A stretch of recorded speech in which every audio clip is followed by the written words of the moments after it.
Should pop-up drink stands budget differently for weekdays versus weekends? Yes, a pop-up drink stand should absolutely budget differently for weekdays versus weekends because customer traffic, ingredient costs, and staffing needs shift dramatically between those two periods. Think of it like this.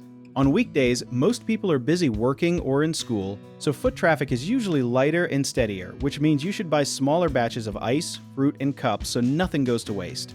On weekends, especially near parks, farmers markets, or events, crowds can double or triple, so you need to stock up more on your best-selling drinks and maybe even hire an extra helper for just those 2 days.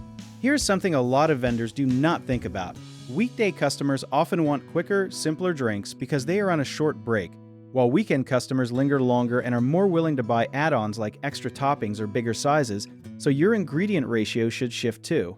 Another secret is watching the weather forecast a few days ahead, because a hot weekend can boost sales by 50% or more, while a rainy weekend can crush them completely, so flexible ordering from your suppliers matters more than one fixed weekly budget. Smart vendors set aside a small cash reserve just for weekend spikes so they are never caught without enough ice or cups when a surprise crowd shows up. One big thing to watch out for is over-ordering perishable ingredients for the weekend based on last week's numbers, since trends can change fast, so always check local event calendars before placing your order. Another caution is underestimating labor costs on weekends, because tired or understaffed workers slow down service and lose you sales during your busiest hours, so schedule an extra set of hands specifically for your peak few hours.